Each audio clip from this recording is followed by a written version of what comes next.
her. And then Ronnie just comes out of nowhere and fucking shoots the guy on the shoulder. And he gets him. He doesn't die. He gets him. Yeah, the flasher doesn't die. And at first they think that he is dead, and then they realize that it's just kind of a minor flesh wound. And so the head of the mall's like, hey, we need to call an ambulance now. And Ronnie's like, no, fuck that. Like, I'm gonna just take him to the station myself. And so the mall manager throws him the keys to his old security little golf cart. Yeah, it's like half a golf cart. Yeah, the little cart thingy, and he rides him to the police station in that little golf cart. And while he's bleeding everywhere, he had zip tied his hands behind his back, and you see all the cops that he had previously gotten into a fight with out front, and Harrison's there on the stairs, and he turns the guy in, and he's like, look, I got the pervert. And they're like, yeah, whatever, you found him, whatever. And then he's like, you know what? I don't need your fucking badge or your gun because I know that I'm a good person regardless. Pretty much. And that's basically it. He rolls away in his little golf cart. And then he gets a news piece on TV, on the news. And he's all proud of himself. Even the newscaster lady, she was like, I'm here with the head of mall security, all calling him by his real position name. Mm-hmm. And that's it. I think it's good. You guys should check it out if you haven't already. You think it's good? I think it's funny, yeah. So why did you pick this movie again? It's alright. It's okay. It has its moments. Aziz Ansari is like unrecognizable in this movie. Like super. He's so little. Super tiny. Yeah, he's like very thin. Mm-hmm. He's got that facial hair going on. I love that part when Ronnie just walks by and he's like, oh, fuck you, Ronnie. Nice hat, you stupid motherfucker. And it's like literally out of no, you just get blindsided. I just feel like those guys, like, do they just talk like that in their everyday life? Like, how do you deliver lines like that? Yeah. And that's literally every single movie, show, whatever, anything that they're in. I think it's just that, like, stuff like that is probably improv. Yeah. Where they're so good at it. Yeah. Even fucking Danny McBride, oh my god, he's like the king of all that. Mm-hmm. They're so good. It's true. But yeah, that's pretty much the movie. Did you want to do some Swan facts? So I can dog some more on this movie. I have some Swan facts, and I have an interview after with Mr. Seth Rogen. Okay. That we can check out. Swan facts.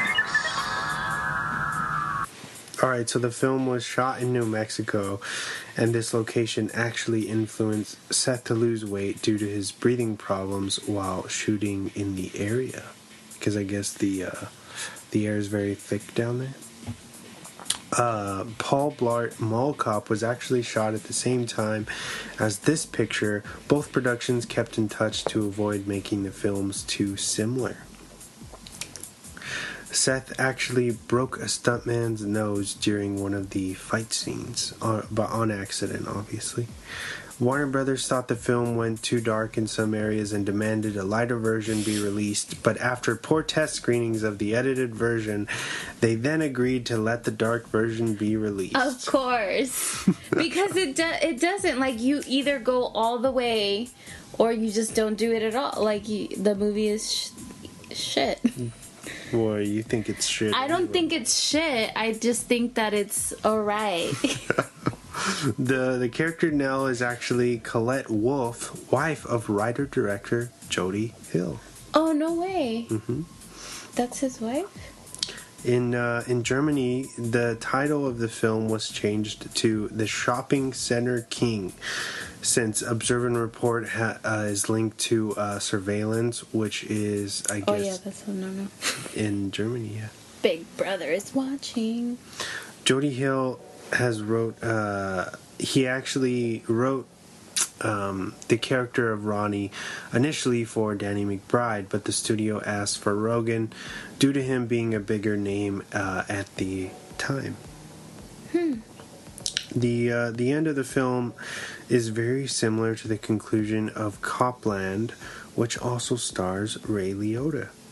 And I guess a lot of this film is kind of a homage to like tough guy films like that, like in the sense of Scorsese, like the way Taxi Driver, you know, you have Robert De Niro and you're not sure if he's a good guy or not, whether they keep you guessing through the the film. I feel like they do that a lot in this.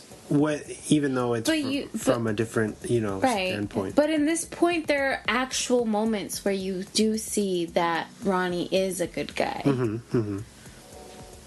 I feel like that's the key right there. Yeah. That separates it from other movies. And that's all my Swan facts. If you want to dive into the interview real quick. Hi, this is Eric from SceneStealers.com, and I'm sitting here with Seth Rogen from Observe and Report. It's really cool to have you on the show. Thanks, man. For shorthand's sake, a lot of people I think are going to refer to this as the Mall Cop movie, but I saw it last night, and that's the last thing that I would call it. How would you prepare people for this kind of Mall Cop movie? I would say it's kind of, when me and Jody talked about making the movie, we kind of talked about making like a comedic Martin Scorsese movie. You know, we talked about Taxi Driver a lot and King of Comedy a lot, and these movies about kind of these dark, disturbed guys who kind of see the world as a place that they need to fix, you know. And it's a real like 70s theme in movies. There are a lot of movies like that, and but they were all handled so seriously, and we thought, a comedic take on that could be a really exciting movie to try to make, and that's what I would say it is. Quiere hablar conmigo, pero no lo entiendo, no sé en inglés. Sí. This guy did it. Well, what'd he say?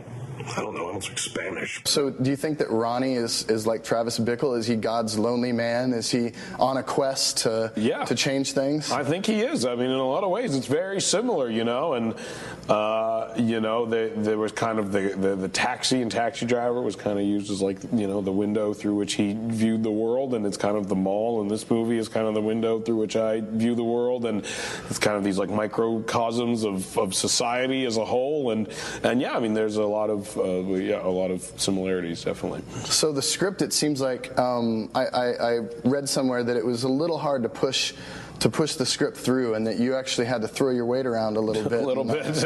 How was that? Like, I know that Jody Hill, you guys were friends before this. Yeah, exactly. So we were able to have the very, candid conversation about, like, what type of movie do you want to make? What type of movie are they kind of trying to get you to make? And what's the discrepancy between those two? And, to us, we'd rather not make a movie than make a bad movie, It's not like we just have to constantly be making movies.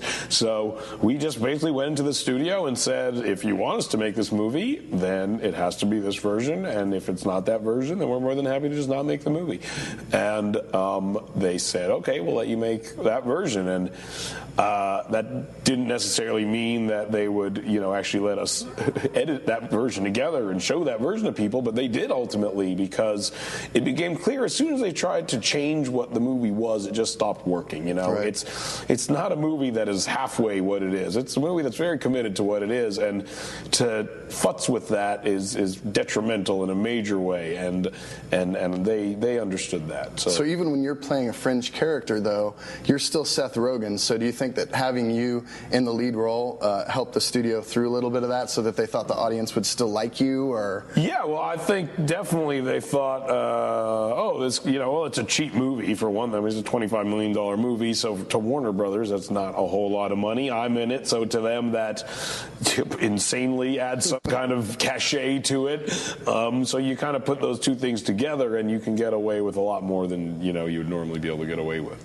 So I'm a big Freaks and Geeks fan, and I was watching the movie last night, and I was thinking to myself, maybe there's a possibility that Ken, if he grew up and remained as angry about his girlfriend having a penis, then maybe he might turn out some Jody pointed out today that he thought that was the closest character I've played to this, and he's right in a lot of ways. It's kind of very angry, small town guys who just know they're not viewed the way that they want to see themselves, That's really I think that's a very strong, feeling a lot of people have. And also you guys are doing Green Hornet. Yep. I heard that Michel Gondry is directing now. He is. And you've got Stephen Chow. Is that probably. And so when does that start? Is that soon? It should start in July, or the end of June, beginning of July, around then. Do you guys know what to expect from Michel Gondry as the vision he's kind of bringing to this? Yeah, I mean, we're working very closely with him on a daily basis when I'm not in Austin, and he's super collaborative and just brilliant, and has so many ideas, and is so anxious to show people things they've never seen before, which is something that we, in our writing try to do, but visually are completely incapable of. So it's exciting to have a guy like that to work with who can literally show people things they've never seen before. He's filmed a few fight scenes already just on his own, and he does things. You're just like, what are you doing? What am I looking at? How is that even possible? And he just does them so simply. It's exciting to think like, wow, you give that guy $100 million. Let's see, really see what he can do. Awesome. Yeah. Awesome. It's great to meet you. Thanks again. Thanks you, man. Now we're back. So, any closing thoughts? I mean, I like this better than Green Hornet. Yeah, Green Hornet was a bad film. It just wasn't. It just wasn't good. I mean, it had some cool set pieces, but I really didn't like Christoph Waltz. I didn't buy him as the villain. Yeah, that movie's weird. What a misfire right there. Mm-hmm. Like, who wanted Green Hornet? Who wanted a Green Hornet movie? I don't know. But yeah, I don't know. No closing thoughts? Nothing? What would you rate this movie? For me, I'm so curious. An 8. An 8? Yeah. Are you serious? Yeah. Well, what would you give it? Like a 6. That's still not... Maybe. It was alright. Like, it's alright. Go watch Cam instead. Oh. Yeah, it's right. Well, I'll reveal what James and I will be talking about next week now. Okay. It's going to be Upgrade. Okay, that's a more newer movie. Yeah. You guys don't do that much. I know, yeah. We're going to do Upgrade. Logan Marshall Green. Yeah, I liked Upgrade. Yeah, solid film. That'll be coming next week. I don't really appreciate much being in Observe and Report episode. I would have liked to be in Devil's Candy episode, which was a great pick, by the way. Yeah. We had fun doing that, even though we were crunched for time. But, I love that movie. Yeah. Although, I do think that this was a good you gotta put this in for the diversity. Yeah, that's I wanted to do something different that we hadn't done, as genre-wise, something fresh. And I thought this would be a cool... I think it was a good pick. I just am not that much of a fan like you are. That's okay. I'm a little bit of a less of a fan. That's okay. Yeah, that's okay. That was cool, because